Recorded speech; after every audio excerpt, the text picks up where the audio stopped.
आजकल गैस का मर्ज़ लगभग आम है। ये मर्ज़ है बहुत हल्का, लेकिन इसके ज़रिए हार्ट अटैक भी हो सकता है। इसलिए इसको हल्का में न लिया जाए, मगर इसके इलाज से पहले प्रोटीन के अलग अलग स्रोतों के पचने का अलग अलग तरीका को जानना और समझना ज़रूरी है, मरीज़ के लिए भी और मालिज के लिए भी। प्रोटीन का बेहतरीन सोर्स है दूध, दही, एक है गोश्त, मछली, अंडा, दूसरा है दाल दलहन। तीनों प्रोटीन का सोर्स है, तो तीनों के पचने का स्टाइल अलग है। दूध दही के लिए आपको मौसम का फल ज़रूरी है, और गोश्त, मछली, अंडा के लिए सब्ज़ी ज़रूरी है। और दाल दलहन वाला जो प्रोटीन है तो बहुत सस्ता, बहुत फ्रेश हालत में मिल जाता है, लेकिन इसको ज़्यादा अक्लमंदी में लोग छिलका छील के बर्बाद कर देते हैं।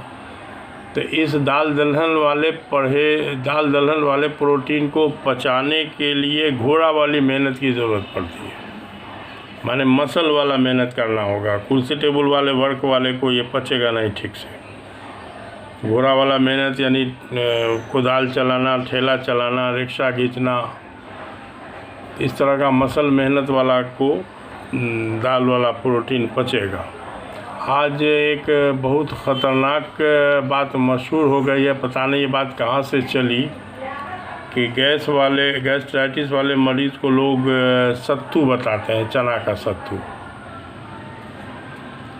तो यहाँ पर एक बहुत बड़ी गलतफहमी है कि मरीज़ यकीन के बिना पर खाते हुए 50% मरीज़ को हमारा अंदाज़ है कि एहसास हो जाता है कि चना के सत्तू पीने से हमारा तकलीफ़ हमारी बढ़ी, लेकिन 50% मरीज़ जो है वो अपने मेडिकल एक्सपर्ट के गायत यकीन के बिना पर वो बेचारा भरम में रह जाता है कि हमको नुकसान हो रहा है किसी दूसरी वजह से। अब इतने बड़े डॉक्टर साहब ने बताया है कि गैस में सत्तू पिए तो कैसे नुकसान करेगा, तो गोया इस तरह के मरीज़ भरम में रह जाता है। और ये बात कहाँ से चली, आप रिक्शा पर कहीं सफ़र कर रहे हों और यूं ही अपने आप से बात कीजिए कि वो गैस से बहुत हम परेशान हैं, तो रिक्शा वाला भी बता देगा कि मालिक सत्तू पीजिए ना, बहुत फ़ायदा करो।